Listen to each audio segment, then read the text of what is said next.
দর্শক আসসালামু আলাইকুম। সজীব ওয়াজেদ জয় এই মুহূর্তে ভারতের দিল্লিতে অবস্থান করছেন। ঈদের আগের দিন তিনি ভারতে আসেন এবং শেখ হাসিনার সাথে তিনি ঈদ উদযাপন করেন। ইতিমধ্যে তার ভারতে আসাকে কেন্দ্র করে অনেক আলোচনা হচ্ছে, অনেক সমালোচনা হচ্ছে।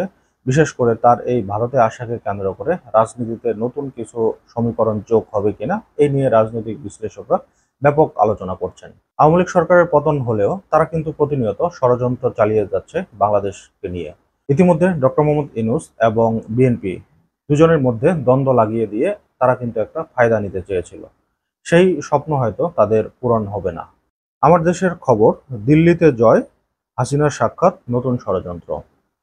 তো বিস্তারিত যেটা বলা হয়েছে যে কলকাতায় পালিয়ে থাকা আওয়ামী লীগ নেতাকর্মীরা অলীক স্বপ্নে বিভোর। তাদের ধারণা বিএনপির সঙ্গে বিরোধে জড়িয়ে বাংলাদেশ অন্তর্বর্তী সরকারের প্রধান উপদেষ্টা ইউনূস পদত্যাগ করতে পারেন। আর তিনি পদত্যাগ করলে আইনি জটিলতা কি হতে পারে তা নিয়ে আওয়ামী লীগ পলাতক নেতাদের মধ্যে বিভিন্ন আলোচনা।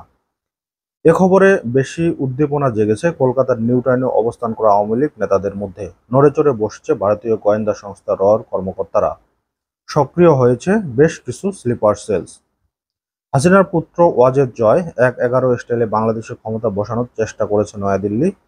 এমনটাই বিশ্বস্ত সূত্রের খবর। চিকেন নেক সহ বাংলাদেশের সীমান্তবর্তী এলাকায় আর্মি নজরদারি বৃদ্ধির পেছনেও এই ফ্যাক্ট কাজ করছে বলে ওয়াকিবহাল মহলের মত। জয় এখন আমেরিকান নাগরিক, তার বাংলাদেশি পাসপোর্ট বাতিল হয়ে গেছে, তবে তিনি আবেদন করে ভারতে এসেছেন। সেখানে তার মায়ের সাথে আন্ডারগ্রাউন্ডে রেখেছে অজিত ডোভাল, সেখানে মায়ের সঙ্গে ঈদ করছে জয়। ইতিমধ্যে বেশ কয়েকজন হেভিওয়েট নেতা দিল্লিতে পৌঁছেছে। ইতিমধ্যে কিছু কথা শোনা যাচ্ছে যে এই পরিস্থিতিতে শেখ হাসিনার কিন্তু কলকাতায় আসার কথা ছিল, কিন্তু আসছে না, সেটারও একটা ব্যাখ্যা দিয়েছে এখানে একটি সূত্রের খবর। তিনি এখন শারীরিক ও মানসিকভাবে অসুস্থ, তার বাক শক্তিজনিত সমস্যা হচ্ছে, তাই আপাতত দিল্লির গোপন ডেরায় বসে ছেলেকে সামনে এগিয়ে দিচ্ছে হাসিনা। এতে করে বোঝা যাচ্ছে যে বাংলাদেশের রাজনীতি হয়তো শেখ হাসিনা শেষ, এখন তার ছেলে সজীব ওয়াজেদ জয় এর হাল ধরবেন। নিউটাউনে এসে তিনি হোটেল ওয়েস্টিনে উঠবেন এবং সেখানে তিনি নেতাকর্মীদের সাথে বিভিন্ন কথাবার্তা বলবেন, মিটিং করবেন এবং বাংলাদেশে আবার কিভাবে আওয়ামী লীগকে পুনঃপ্রতিষ্ঠিত করা যায় সেই ব্যাপারে দলের নেতাকর্মীদের সাথে আলাপ করবেন। ইতিমধ্যে আপনারা দেখেছেন যে আওয়ামী লীগের যে নেতাগুলো এর আগে লুকিয়ে ছিল সেই সব নেতাকর্মীরা কিন্তু ইতিমধ্যে বের হওয়া শুরু করেছে এবং ভারতীয় বিভিন্ন গণমাধ্যমে তারা কিন্তু সাক্ষাৎকার দিচ্ছে, বাংলাদেশে তাদের ফেরার পরিকল্পনা জানাচ্ছে, বাংলাদেশে কিভাবে তারা আবার রাজনীতিতে সক্রিয় হবেন সেই কথাবার্তাগুলো কিন্তু তারা প্রতিনিয়ত বলছে। যদিও আওয়ামী লীগের মধ্যে কোনো অনুশোচনা নেই, তাদের মধ্যে বিন্দুমাত্র এতগুলো মানুষ হত্যার যে দায় এগুলো কোনো কিছু নেই।